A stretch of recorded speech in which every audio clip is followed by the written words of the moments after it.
There's a photograph of Marthe Cohn taken in 1945, just after the war ended. She's standing in a French military uniform that looks several sizes too large, barely reaching 5 feet tall even in her regulation boots. Her face is young, almost delicate, with dark eyes that seem to hold secrets the camera can't capture. When French military intelligence first saw her, they laughed. Actually laughed. A tiny Jewish woman who wanted to spy on the Nazis. Impossible. Too small, too female, too inexperienced, too dangerous to even consider. But here's what those intelligence officers didn't know. Here's what the SS officers who would later question her at checkpoints never suspected. Here's what makes her story one of the most remarkable acts of courage in World War II. That small, dismissed, underestimated woman would spend months walking through Nazi Germany with nothing but fake papers and her wits, gathering intelligence that would save thousands of Allied lives during the final push into the Third Reich. And then, for 60 years, she would remain silent. Completely silent. Her story hidden, her heroism forgotten, her sacrifice unknown to everyone except a handful of military officials who kept her file classified. Her name was Marthe Cohn. And by the time you finish listening to this, you'll understand why the Nazis never saw her coming, why France eventually awarded her their highest military honor, and why she kept this secret locked inside her for 6 decades. This isn't just a spy story. This is a story about what happens when grief becomes courage, when vulnerability becomes a weapon, and when history overlooks the people who changed it. Because Marthe didn't start as a spy. She started as someone who lost everything. Metz, France, 1939. Marthe Cohn was 20 years old, training as a nurse, living a life that felt ordinary in the way that young lives do before war tears them apart. She was the second youngest of 7 children in a close-knit Jewish family. Her father owned a small business. Her mother kept a kosher home. Marthe was bright, determined, and engaged to a young man named Jacques Delaunay. They'd known each other since childhood.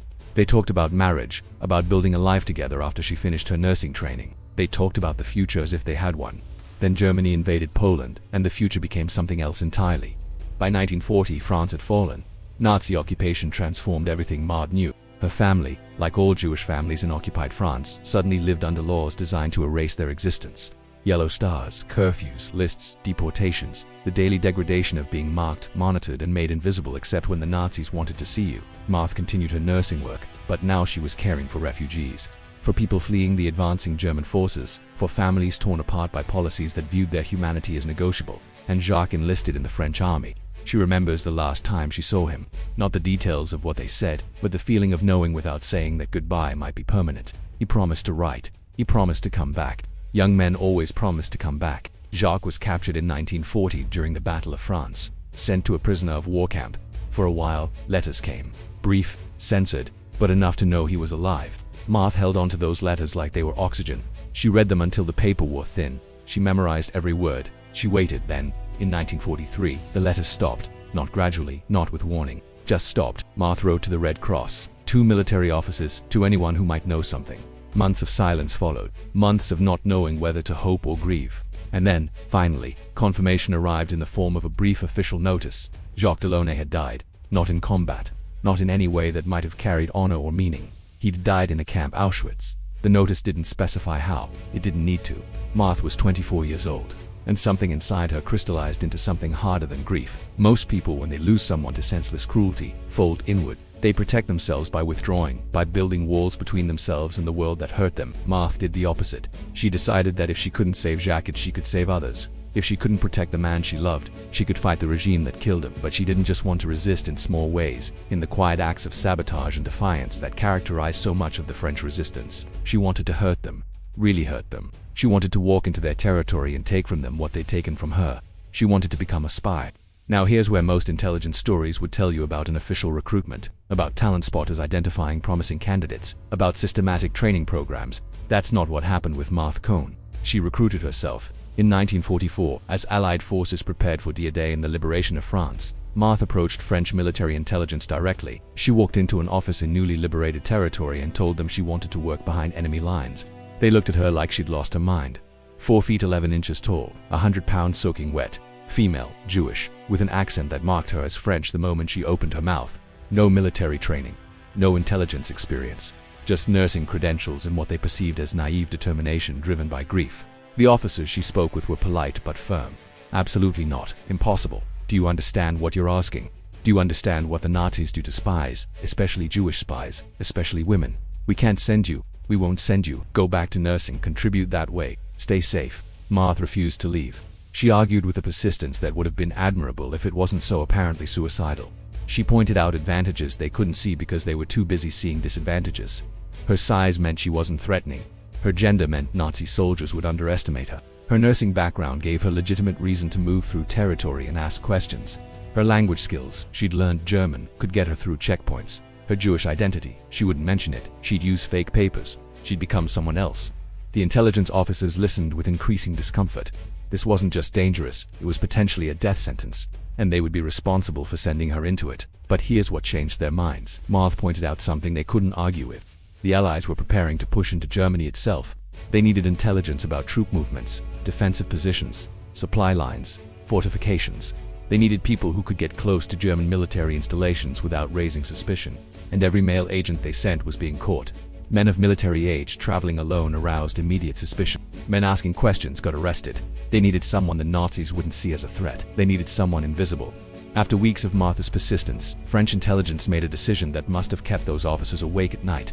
They agreed to train her, not because they thought it would work, not because they believed she'd survive, but because they were desperate, because the intelligence was critical, and because this small grief-driven woman wouldn't take no for an answer. The training was abbreviated, rushed, nothing like the months-long programs male agents received. They taught her basic tradecraft, how to maintain cover, how to recognize surveillance, how to memorize information without writing it down, how to destroy documents, how to handle interrogation if captured. That last part was taught with brutal honesty. If you're captured, they told her, you have maybe 24 hours before they break you, maybe less. Your job is to reveal nothing during that time. Your job is to protect the network and die with your secrets. They taught her how to die correctly. Let that sink in. They trained a 25-year-old nurse how to die in a way that wouldn't compromise operations. Marthe absorbed it all with a calmness that unnerved her instructors. She wasn't cavalier, she wasn't naive. She understood exactly what she was volunteering for. But understanding the cost and being willing to pay it are different things. And Marthe had already calculated her willingness. Jacques was dead. Her people were being systematically murdered. The Nazis had taken everything from her that couldn't be replaced. What else could they take? Her life. She was willing to trade it for the chance to hurt them back. In early 1945, as Allied forces pushed toward the Rhine River, French intelligence activated Marthe Cohn. Her cover identity was ready. Her documents were prepared. Her mission was clear but terrifying. She would cross into Nazi Germany, pose as a German nurse looking for her missing fiancé, and gather intelligence on defensive positions, troop strength, and military installations. She would move through enemy territory alone, with no backup, no extraction plan, and no guarantee that anyone would ever know what happened to her if she disappeared. The night before she left, one of her intelligence handlers pulled her aside. He looked at her for a long moment, and she could see him struggling with the knowledge that he was sending her into almost certain death. He asked her one final time if she wanted to reconsider. Marthe told him she'd reconsidered the moment Jacques died. She'd reconsidered every day since then, and every day she'd reached the same conclusion. She was going into Germany. The first time Marthe Cohn crossed into German territory, she carried a single small bag, fake identification papers in the name of Martha Ulrich, and a story she'd rehearsed until it felt like memory instead of fiction. She was a German nurse from the Alsace region, looking for her fiancé who'd been transferred to a military hospital somewhere in Germany. The story had enough truth woven into it to feel authentic. Nurses really did travel through war zones, searching for loved ones. Women really were desperately trying to find men who disappeared into the chaos of the Wehrmacht's collapsing Eastern Front. But underneath that mundane cover story, Marthe was carrying something far more dangerous. She was carrying eyes that noticed everything, a memory trained to retain precise details, and a mission to penetrate as deeply into Nazi Germany as possible. The first checkpoint was the test. Everything in her training came down to whether she could walk up to armed German soldiers, present papers she knew were forgeries, and convince them she belonged there. Marthe approached the checkpoint in broad daylight, her heart hammering so hard she was certain the soldiers would hear it. She kept her breathing steady. She kept her expression worried but not terrified. Just another young woman displaced by war, searching for someone she'd lost. The soldier examined her papers. He looked at her face. He looked back at the papers. Time stretched in that particular way it does when your life hangs on someone else's decision. Then he asked her a question in German. Where exactly was she traveling? Which hospital? What was her fiancé's name and unit? Marthe answered in fluent German, with the slight Alsatian accent she'd practiced. She recited the details of her cover story with the natural hesitation of someone who was tired, worried, and had told the same story multiple times to multiple officials. She didn't oversell it. She didn't perform anxiety. She just was anxious, which was easy because she genuinely was terrified, and that terror read as authentic because it was. The soldier handed back her papers and waved her through. That moment, that first successful deception, changed something in Marthe. She realized that her physical appearance, the very thing that made French intelligence hesitate, was her greatest operational asset. She wasn't threatening, she was barely noticeable. In her nurse's traveling clothes, with her small frame and young face, she looked exactly like thousands of other displaced women moving through the chaos of Germany's collapse. The Nazis were looking for spies, they were looking for saboteurs, they were looking for partisans and resistance fighters. They weren't looking for a tiny, polite nurse asking about hospitals. So Marthe became invisible by being exactly what she appeared to be. Her methodology was brilliant in its simplicity. She would enter a town or area, identify herself as a nurse, and offer her services to local medical facilities. This gave her legitimate reason to be there, legitimate reason to move around, and legitimate reason to ask questions. She'd inquire about troop movements with the concern of someone trying to avoid combat zones. She'd ask about military installations with the worry of someone looking for a specific hospital.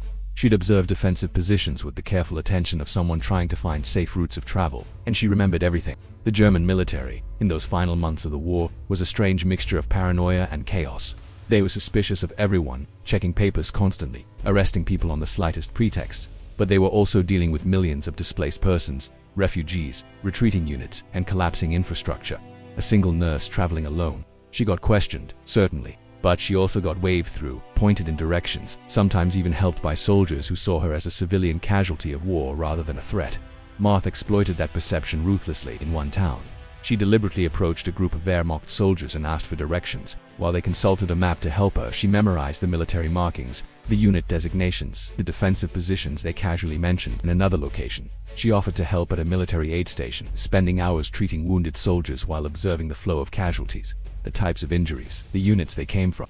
Each data point was a piece of intelligence. Each observation went into the mental map she was constructing of German military strength and positioning. But the operational success came with constant, grinding terror.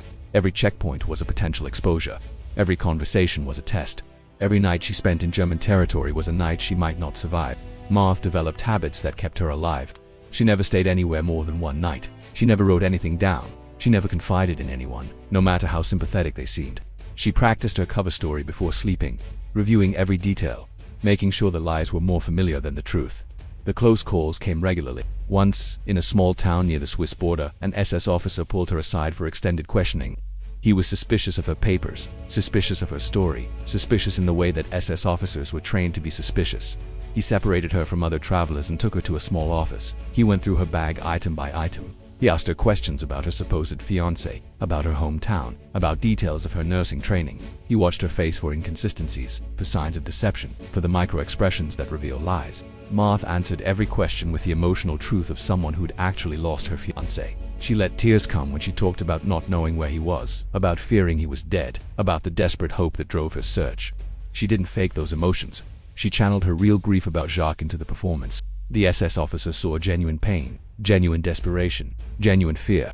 What he didn't see was that the fear was about him, not about a missing fiancé. What he didn't see was that the desperation was to complete her mission, not to find a man who didn't exist. After 2 hours of interrogation, he let her go with a warning to be more careful about her papers. Marthe walked out of that office, maintained her composure for 3 blocks, then found a bombed-out building and vomited from the stress. Her hands shook so badly she could barely hold them steady. But she couldn't afford to break down. She couldn't afford to let the fear paralyze her. So she gave herself 15 minutes to feel the terror, then packed it away and kept moving. Because that's what the mission required. Keep moving. Keep gathering intelligence. Keep surviving until you have information worth dying to protect. The intelligence she collected was extraordinary in its tactical value. She identified artillery positions that Allied intelligence didn't know existed. She documented the movement of retreating German units, providing real-time updates on force strength and positioning. She located ammunition dumps, fuel depots, and supply routes. She mapped defensive fortifications with such accuracy that Allied forces later confirmed her intelligence was more precise than aerial reconnaissance. And she did it all while maintaining the persona of a lost, worried nurse. The psychological toll was immense. Marthe lived in a state of constant hypervigilance. Every sound could be danger. Every person could be Gestapo. Every moment required her to be Marthe Ulrich, the German nurse, never Marthe Cohn, the Jewish spy. She couldn't slip. She couldn't relax. She couldn't be herself even in the privacy of her own thoughts. Because thoughts have a way of becoming expressions, and expressions could get her killed. She later described it as feeling like she was living in a glass box. She could see the world, interact with it, but there was always this invisible barrier between her and everyone else. A barrier made of lies and secrets and the knowledge that revealing the truth meant torture and death. The loneliness was crushing. She couldn't confide in anyone. She couldn't ask for help. She couldn't even write letters to her family because any communication could compromise her cover. She was utterly, completely alone in enemy territory, surrounded by people who would kill her if they knew who she really was. But Marthe had learned something about herself during those months in Germany. She learned that grief could be transformed into something else, not resolved, not healed, but transformed into a cold, clear focus that kept her operational when every instinct screamed to run. She carried Jacques with her not as a memory that paralyzed, but as a reason that propelled every piece of intelligence she gathered. Every Nazi position she exposed, every Allied life she helped save was a small act of justice for the man she'd lost. She wasn't avenging him. You can't avenge someone murdered in an industrial death camp, but she was fighting back in the only way she could. And that fighting back gave her a reason to keep going when the fear threatened to overwhelm her. By March 1945, Marthe had penetrated deeper into Germany than any other Allied agent operating in that theater. She'd spent weeks behind enemy lines, gathering intelligence that was being radioed back to Allied command and used to plan the final offensive. She was exhausted, running on adrenaline and determination, knowing that every day she stayed increased the probability of capture, and then she decided to take one more risk. There was a German military headquarters in a town she was passing through. Intelligence suggested it might house the regional command structure. If she could get inside, if she could observe their operations even briefly, the intelligence value would be enormous. But it meant walking directly into a military installation as a civilian. It meant maximum exposure with maximum risk. Marthe walked up to the headquarters and asked if they needed nursing assistance. They did. They were overwhelmed with wounded from the collapsing Eastern Front. They took her identification, checked her papers, and put her to work. For 3 days, Marthe Cohn worked inside a German military headquarters, treating wounded soldiers while observing everything around her. The officers who came and went, the maps on the walls, the conversations about retreating units and defensive positions, the logistical challenges they discussed openly because who pays attention to a nurse changing bandages? She memorized it all. And when she left, she carried enough intelligence in her head to fill dozens of reports. That was her last operation inside Germany. Allied forces were advancing rapidly. The war was ending. Marthe exfiltrated back to Allied-controlled territory with intelligence that military historians would later describe as some of the most valuable. Operational intelligence gathered during the final months of the European theater. French intelligence debriefed her for weeks. The information she provided was so detailed, so accurate, and gathered at such risk that they initially had trouble believing one person could have accomplished it. They wanted to know her methodology, her techniques, how she'd survived when so many other agents had been captured.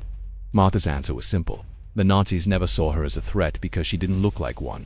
They saw what she showed them, a small, worried nurse looking for someone she'd lost. They never saw the spy underneath. When World War II ended in May 1945, millions of people celebrated liberation, mourned their dead, and began the painful process of rebuilding shattered lives. Marthe Cohn did all of those things, but she did them in silence, carrying secrets she couldn't share with anyone outside of military intelligence. The full scope of what Marthe accomplished wouldn't become clear until decades later, when military records were declassified and intelligence historians began analyzing the operations of the final months of the war. But even in the immediate aftermath, French military leadership understood they'd witnessed something extraordinary. The intelligence Marthe gathered had direct, measurable impact on Allied operations. Her identification of artillery positions allowed Allied forces to neutralize German guns before they could inflict casualties. Her documentation of defensive fortifications enabled assault units to avoid heavily defended areas and exploit weaknesses she de-identified. Her real-time reporting on troop movements and strength gave Allied command the tactical clarity they needed to plan operations with minimal loss of life. Military analysts later estimated that her intelligence directly contributed to saving hundreds, possibly thousands, of Allied soldiers' lives during the final push into Germany. Not through any single dramatic operation, but through the accumulated weight of accurate, detailed tactical intelligence that commanders could trust and act upon. But here's what makes Marthe's story even more remarkable. She wasn't the only female agent working for Allied intelligence. She wasn't even the only Jewish woman who'd infiltrated Nazi territory. What made her unique was the depth of her penetration, the duration of her operations, and the fact that she survived when so many others didn't. The mortality rate for agents operating behind German lines in 1945 was catastrophic. The Nazis, facing defeat, had become even more brutal in their counterintelligence operations. They were executing suspected spies immediately, often without formal interrogation. Being captured didn't just mean torture, it meant summary execution, often on the spot. Marthe operated in that environment for months. Months she walked through Nazi Germany alone, lied to SS officers, worked inside military installations, and gathered intelligence that would have gotten her shot against the nearest wall if discovered. And she never broke cover, never made a mistake significant enough to expose her, never panicked, never ran, never gave the Nazis any reason to suspect a small nurse asking questions was actually a spy memorizing everything they told her. The psychological resilience that required is almost impossible to comprehend.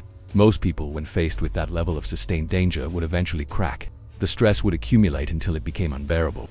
The close calls would compound until one mistake led to capture, but Marthe maintained her cover through sheer force of will, through the methodical application of training, and through the motivation of knowing that failure meant not just her death but the loss of critical intelligence. French military intelligence wanted to recognize her contributions immediately after the war.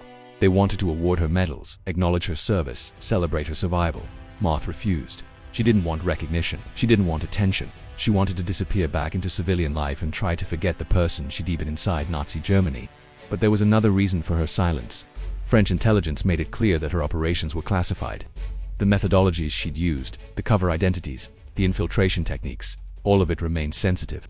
Discussing her work could compromise ongoing operations or expose other agents still working under similar covers. So Marthe was officially recognized in classified files, awarded the Croix de Guerre and other military honors, but instructed to say nothing publicly about what she'd done. She took that instruction seriously. She took it so seriously that she wouldn't speak about her wartime service for 60 years. After the war, Marthe did what millions of other survivors did. She tried to build a life from the fragments left behind. She immigrated to the United States in 1956, pursued further education, married a man named Marthe Cohn, and built a career in nursing and healthcare. She became a mother, a grandmother, a respected professional. She lived an outwardly ordinary life in America, indistinguishable from thousands of other European immigrants who fled the war and built new lives in a new country. But she never forgot what she'd done. She never forgot Jacques. She never forgot the months she spent walking through Nazi Germany knowing that discovery meant death. She carried those memories silently, locked inside, never discussing them even with people closest to her.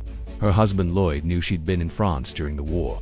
He knew she'd lost her fiancé, but he didn't know the full story. He didn't know about the fake papers, the SS interrogations, the intelligence gathering, the months of living as someone else. Marthe had become so accustomed to keeping secrets that even in the safety of her marriage, even decades removed from the war, she couldn't speak about it. The silence was both protective and painful. Protective because talking about trauma can reopen wounds that never fully healed. Painful because carrying that experience alone meant never being fully known, even by people who loved her. Marthe lived with the strange dislocation of being celebrated in classified French military records while being completely unknown to everyone in her daily life. She later described it as feeling like she'd lived two completely separate lives. Marthe Cohn, who'd infiltrated Nazi Germany and gathered critical intelligence, and Marthe Cohn, American nurse, wife, mother, grandmother.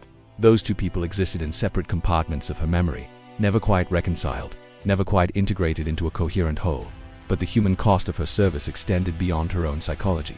Marthe had survived, but she de-survived by becoming someone else so completely that she de-lost pieces of herself in the process. The young woman who'd walked into French intelligence and demanded to be trained as a spy, that person had been transformed by the experience of living undercover. The grief that had driven her into espionage had been channeled into operational effectiveness, but it hadn't disappeared. It had just been compressed, contained, carried silently, and there was survivor's guilt. Marthe had lived when so many hadn't. Jacques had died in Auschwitz, other agents had been captured and executed, millions of Jews had been murdered in the Holocaust. She'd survived through a combination of skill, luck, and the strange advantage of being underestimated. Why her? Why had she lived when so many others hadn't? Those questions haunted her even decades later. The intelligence community understood the significance of her work even if the public didn't.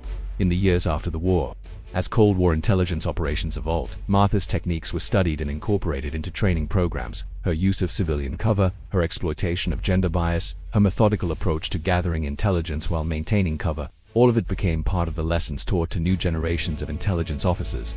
She'd pioneered approaches that would be used for decades, but she'd done it alone. Without the benefit of institutional knowledge or established doctrine, she'd figured out how to survive and operate behind enemy lines through trial and error, where error meant death. In the classified world of intelligence analysis, Marthe Cohn was known, respected, studied, but in the public world, she remained invisible. Just another elderly woman living quietly in California, her extraordinary history known only to a handful of people with the appropriate security clearances. That invisibility was about to change, but it would take a personal loss to break her 6 decades of silence. Marthe Cohn died in 2001. Marthe was 81 years old, married for 40 years to the man who'd been her partner in building an American life. His death left her grieving in that profound way that comes when you lose someone who'd been part of your daily existence for decades. But his death also removed the last barrier to speaking about her wartime experience. Marthe had never fully told Lloyd about her operations in Nazi Germany. She deprotected him from that knowledge the same way she deprotected herself by not speaking about it. But now, at 81, facing her own mortality and the reality that her story might die with her, she made a decision that changed everything. She would finally talk about what she'd done. Marthe began speaking publicly about her wartime service in the early 2000s. She gave interviews, she spoke at schools and community centers. She wrote a memoir titled Behind Enemy Lines, the true story of a French Jewish spy in Nazi Germany, published in 2002. The book detailed her operations with a kind of specificity that could only come from someone who lived every moment she described. The response was immediate and overwhelming. People were stunned. Here was an elderly woman, quiet and unassuming, who'd done something that sounded like fiction but was meticulously documented fact. She'd walked into Nazi Germany alone, lied to SS officers, gathered intelligence that saved lives, and then lived in silence for 60 years. The story resonated particularly strongly with women. Here was someone who'd been told she was too small, too female, too inexperienced, and who'd proven every one of those assessments catastrophically wrong. She'd used the very characteristics that were supposed to disqualify her as weapons. Her small size made her not threatening. Her femininity made her invisible to men who couldn't imagine women as dangerous. Her supposed inexperience meant she approached problems without preconceptions about what was impossible. Young people were fascinated by the psychological aspects of her operations. How do you maintain a false identity under that kind of pressure? How do you manage fear when discovery means death? How do you live with the knowledge that you're completely alone in enemy territory? Marthe's answers to these questions became lessons in resilience, courage, and the human capacity to endure unbearable stress. But perhaps most importantly, her story challenged assumptions about who gets to be a hero. The traditional narrative of World War II espionage focused on dashing male agents, on dramatic operations, on the kind of masculine heroism that fit comfortably into existing frameworks. Marthe's story didn't fit that framework. She wasn't dashing, she wasn't physically imposing, she didn't engage in dramatic shootouts or explosive sabotage. What she did was infinitely more difficult. She maintained a false identity under sustained scrutiny. She gathered intelligence through patient observation and careful questioning. She survived through intelligence and psychological resilience rather than physical force. And she did all of it while carrying the additional weight of being Jewish in Nazi Germany. Knowing that discovery didn't just mean execution but likely torture first. The French government, which had quietly honored her decades earlier in classified ceremonies, now publicly recognized her contributions. In 2002, at age 82, Marthe received the Médaille Militaire, one of France's highest military honors.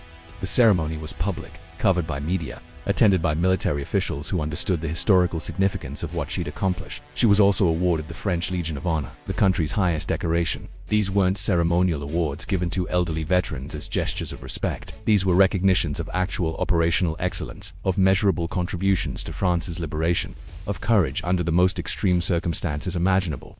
American Jewish organizations embraced her story as an example of resistance and survival. Here was a Jewish woman who hadn't just survived the Holocaust, who hadn't just witnessed Nazi atrocities, but who'd actively fought back. She'd walked into the heart of Nazi power and taken from them the one thing they needed most: information. She'd turned their contempt and underestimation into operational vulnerabilities. But Marthe's public emergence also sparked difficult conversations about why her story had remained unknown for so long. Why hadn't she been celebrated immediately after the war? Why had female intelligence operatives been systematically written out of official histories? Why had it taken 6 decades for her contributions to be publicly acknowledged? The answers revealed uncomfortable truths about how military and intelligence history gets written. Female operatives were often classified as auxiliaries, support staff, or irregular forces rather than being recognized as combat agents. Their operations were documented in files that remained classified longer than comparable male operations. Their contributions were minimized or attributed to the male officers who commanded them. Marthe's case was particularly egregious. She'd operated independently, gathering intelligence at extreme personal risk, producing results that were measurably valuable to Allied operations. But because she was female, because she'd worked under civilian cover, because her methods didn't fit traditional intelligence frameworks, her story had been filed away in classified archives where it remained invisible to historians and the public. Her emergence challenged intelligence historians to re-examine how many other stories had been similarly buried. How many other women had operated behind enemy lines? How many had gathered critical intelligence? How many had been forgotten because their contributions didn't fit the heroic narratives that militaries prefer to tell about themselves? The lessons from Marthe's operations remain relevant today. Intelligence work increasingly depends on people who can operate under civilian cover in hostile environments. The skills she developed, maintaining false identities, managing stress, gathering information through conversation and observation, these are core competencies for modern intelligence officers. But perhaps more importantly, her story demonstrates that effective intelligence work depends on seeing threats and opportunities that others miss. French intelligence almost missed Marthe entirely because they couldn't see past her physical appearance and gender. The Nazis missed her completely for the same reason. Their preconceptions blinded them to the threat she represented. That lesson, about how bias creates vulnerability, about how underestimating people because of their appearance or background can be operationally catastrophic, That's a lesson intelligence services are still trying to internalize. Marthe continued speaking publicly until late in her life. She died in 2023 at the age of 102, having spent the final 2 decades of her life finally receiving the recognition she'd yearned but never sought. Her memoir remains in print, taught in schools, discussed in intelligence studies programs, cited as an example of extraordinary courage and operational excellence. But here's what matters most about Marthe Cohn's story. It's not just that she was brave, though she was extraordinarily brave. It's not just that she was effective, though her intelligence gathering was measurably valuable. It's that she represents something larger than her individual actions. She represents all the people who were dismissed, underestimated, overlooked, and who nevertheless did extraordinary things. She represents the reality that heroism doesn't always look like what we expect heroism to look like. She represents the truth that the most effective operatives are often the ones nobody sees coming. There's a museum in France, now continued 2356, that includes her story in their resistance exhibits. There's a photograph of her in her Toulage uniform, looking impossibly young and small, standing next to French officers who tower over her. Underneath the photo, the caption reads simply, Marthe Cohn, Intelligence Agent, 1944 to 1945. No dramatic language, no hyperbole, just a statement of fact. She was an intelligence agent. She served, she survived, and for 60 years, nobody except a handful of people in classified files knew her name. That silence was its own kind of courage, the courage to carry secrets, the courage to live with trauma that couldn't be shared, the courage to be forgotten when you deserve to be remembered. But in the end, her story couldn't remain hidden because truth has a way of emerging, even when it takes 6 decades. Because courage leaves traces even when people try to erase them. Because eventually someone asks the right questions, finds the right files, or, in Marthe's case, decides at age 81 that silence has carried its own costs long enough. So here's the final truth about Marthe Cohn. She was too small, too female, too Jewish, too inexperienced, too unlikely to be the person who would walk into Nazi Germany and gather intelligence that would save thousands of lives. But she did it anyway. She did it because grief can be transformed into purpose, because being underestimated can become a tactical advantage, because courage isn't the absence of fear but the decision to act despite it, because sometimes the most effective weapon isn't force, but the ability to be seen as harmless until the moment you're not. The Nazis never saw her coming. History almost didn't either, but now we know. Now her story is part of the record. Impossible to ignore, impossible to forget. And maybe that's the lesson that matters most. The world is full of Marthe Cohns. People who are dismissed, overlooked, underestimated. People whose contributions go unrecognized because they don't fit expected patterns. People whose stories remain untold because nobody thought to ask or because they were told to stay silent. But their actions matter. Their courage counts. Their stories deserve to be remembered. Marthe Cohn spent 60 years in silence. Now we can spend the rest of history making sure her story, and stories like hers, are never forgotten again. Because she walked into Nazi Germany with nothing but fake papers and courage. And she walked out with intelligence that saved lives. And then she lived for 80 more years before anyone outside of classified files knew her name. That's not just a spy story. That's a story about the hidden heroes who change history while the world isn't watching. That's a story about the cost of courage and the price of silence. That's a story that deserves to be told, even if it took 60 years to tell it. And now you know her name, Marthe Cohn. Too small to be a spy, too female to be dangerous, too Jewish to survive Nazi Germany. Except she wasn't. She was exactly small enough, exactly female enough, exactly underestimated enough to do what needed to be done. And she did it.